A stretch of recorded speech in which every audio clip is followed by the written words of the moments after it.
सो हे learners, welcome back. एक बार इस chart को देखिए और बताइए इस चार्ट में प्रॉब्लम क्या है। प्रॉब्लम ये है, यहाँ बहुत सारे सपोर्ट एंड रेजिस्टेंस ड्रॉ किए हुए हैं। अगर आप इसी तरह सपोर्ट एंड रेजिस्टेंस को ड्रॉ करोगे तो आप बहुत कंफ्यूज हो सकते हो। फॉर एग्जाम्पल, सपोज प्राइस यहाँ एक पुल बैक लेता है और इसी सपोर्ट के पास हम बाई करते हैं, तो हम इस चार्ट के अकॉर्डिंग प्रॉफिट कहाँ बुक करेंगे? क्या इस लेवल पर? क्योंकि हमने यहाँ बहुत से लेवल ड्रॉ किए और ये भी एक लेवल है, तो हमने जस्ट यहाँ बाई किया और यहाँ सेल कर दिया, तो क्या ये सही है? बिल्कुल नहीं। बहुत सारे लेवल आपको कंफ्यूज कर सकते हैं। इसलिए आज के वीडियो में हम देखेंगे कैसे हमें मार्केट कंडीशन के according support and resistance level को इंपॉर्टेंस देना है, कैसे और कहाँ सपोर्ट एंड रेजिस्टेंस लेवल को ड्रॉ करना है, और लास्ट में कुछ ट्रेडिंग स्ट्रैटेजीज को देखेंगे। फर्स्ट ऑफ ऑल, हमें मार्केट कंडीशन के हिसाब से सपोर्ट एंड रेजिस्टेंस को इंपॉर्टेंस देना है, क्योंकि सर्टेन मार्केट कंडीशन के अकॉर्डिंग ये एक दूसरे से ज़्यादा स्ट्रांग हो सकते हैं। फॉर एग्जाम्पल, अगर मार्केट अप ट्रेंड में है तो यहाँ सपोर्ट ज़्यादा स्ट्रांग होगा। यहाँ देखिए, हमने सपोर्ट लेवल ड्रॉ किया और रेजिस्टेंस लेवल ड्रॉ किया। अब आप बताइए, यहाँ सपोर्ट ज़्यादा स्ट्रांग है या रेजिस्टेंस? आइए देखते हैं। ये पहला रेजिस्टेंस और प्राइस ने इसे ब्रेक कर दिया। ये दूसरा, ये भी ब्रेक हो गया। और ये तीसरा रेजिस्टेंस और ये भी ब्रेक हो गया। अब सपोर्ट को देखिए, ये पहला सपोर्ट है, प्राइस ने इसे ब्रेक नहीं किया। ये दूसरा, ये भी ब्रेक नहीं हुआ। और ये तीसरा, और ये भी ब्रेक नहीं हुआ। तो आप देख सकते हो, एक अप ट्रेंड में जो रेजिस्टेंस होता है उसका ब्रेक होना स्वाभाविक है और ये लॉजिकल है, क्योंकि अगर अप ट्रेंड में रेजिस्टेंस ब्रेक नहीं होगा तो हमें higher high and higher lows कैसे मिलेगा? So in an up trend support level resistance level से ज़्यादा पावरफुल होता है। उसी तरह डाउन ट्रेंड में रेजिस्टेंस सपोर्ट से ज़्यादा पावरफुल होता है। यहाँ देखिए, ये हमारा रेजिस्टेंस है और ये सपोर्ट। प्राइस यहाँ सपोर्ट को ब्रेक करता है, फिर यहाँ और फिर यहाँ। बट प्राइस यहाँ रेजिस्टेंस को रिस्पेक्ट करता है, उसे ब्रेक नहीं करता, क्योंकि ये स्वाभाविक है। जो सपोर्ट लेवल है उसका डाउन ट्रेंड में ब्रेक होना स्वाभाविक है, तभी हमें lower low and lower highs का फॉर्मेशन मिलेगा। और lower low and lower high का फॉर्मेशन मतलब डाउन ट्रेंड, ये हम सभी को पता है। So in and down trend resistance is more powerful than support. So now the question is, हमें support and resistance level draw कैसे करना है? यहाँ देखिए, मार्केट अभी अप ट्रेंड में है, तो अप ट्रेंड के समय हमें सपोर्ट को ज़्यादा अटेंशन देना है। सो हमें यहाँ सपोर्ट लेवल ड्रॉ करना है।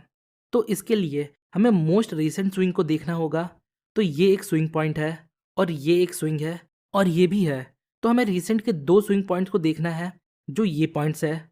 नाउ अब हम रेक्टेंगल बॉक्स के हेल्प से सपोर्ट लेवल को ड्रॉ करेंगे कुछ इस प्रकार। ये रेक्टेंगल टूल आपको टूल बॉक्स के सेक्शन में मिल जाएगा। याद रखिएगा, सपोर्ट एंड रेजिस्टेंस कोई स्ट्रेट लाइन नहीं होता, ये एक जोन होता है। इसलिए हम सपोर्ट या रेजिस्टेंस लेवल ड्रॉ करने के लिए रेक्टेंगल बॉक्स का यूज़ करते हैं, जिससे हमें मैक्सिमम टच मिलता है। हालांकि आप लाइन का भी यूज़ कर सकते हो, पर फिर भी आपको उसे एक जोन की तरह ट्रीट करना चाहिए, ना कि एक लाइन की तरह। नेक्स्ट, यहाँ भी हमने एक सपोर्ट लेवल ड्रॉ किया इन पॉइंट्स को लेते हुए। नाउ अब इन लेवल्स को देखिए, हमने यहाँ सपोर्ट लेवल क्यों नहीं ड्रॉ किया? फर्स्ट ऑफ ऑल, ये हमारे करंट प्राइस से बहुत दूर है। इतने दूर का लेवल हमारे लिए अभी किसी काम का नहीं है। सेकंड, अगर प्राइस इन लेवल तक पहुंचता है तो क्या हम यहाँ बाई करेंगे? आंसर है नहीं, क्योंकि सपोज अगर प्राइस यहाँ पहुंचता है, इसका मतलब मार्केट अब डाउन ट्रेंड में है और हमें डाउन ट्रेंड में बाइंग को अवॉइड करना है, क्योंकि हमें ट्रेंड के साथ ट्रेड करना है। आइए कुछ एग्जाम्पल देखते हैं। तो यहाँ मार्केट डाउन ट्रेंड में है, मतलब यहाँ हमें रेजिस्टेंस को ज़्यादा अटेंशन देना है। जब प्राइस रेजिस्टेंस के पास आएगा तो हम प्राइस एक्शन और कैंडलस्टिक को देखकर ट्रेंड के साथ ट्रेड ले सकते हैं। सो हमें रीसेंट दो स्विंग पॉइंट के बेस पर रेजिस्टेंस लेवल ड्रॉ करना है। तो प्रोबेबली ये हमारा एक रेजिस्टेंस होगा और ये दूसरा। अगेन हमने यहाँ एक जोन मार्क किया, ना कि एक सिंगल लाइन। अब देखिए, ये भी रेजिस्टेंस है, पर हमने इन्हें मार्क क्यों नहीं किया?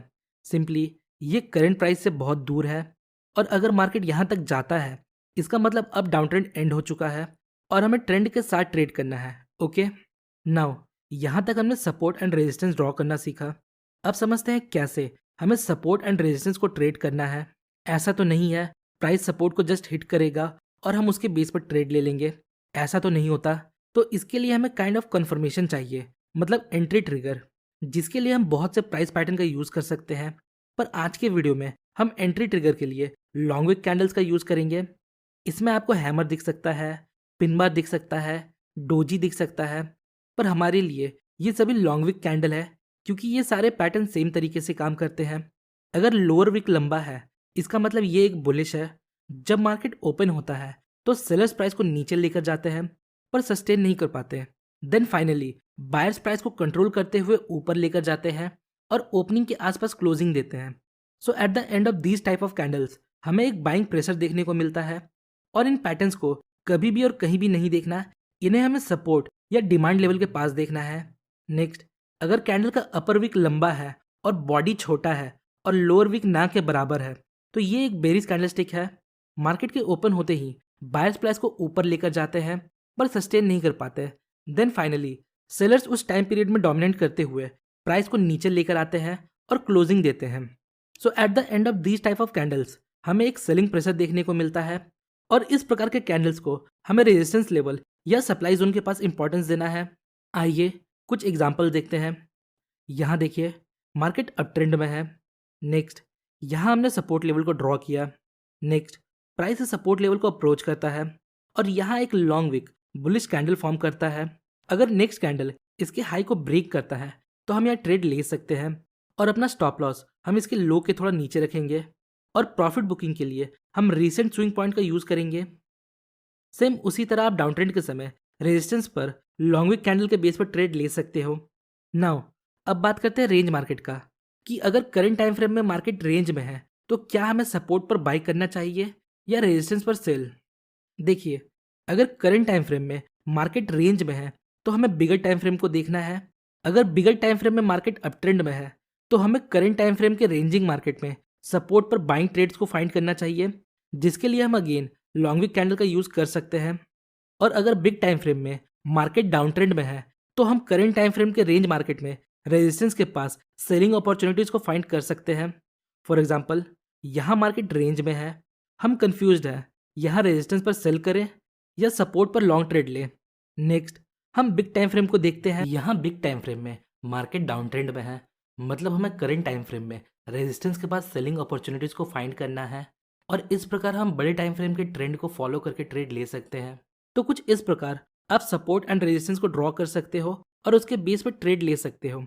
सो होपफुली गाइस आपको इस वीडियो से थोड़ी इन्फॉर्मेशन मिली होगी।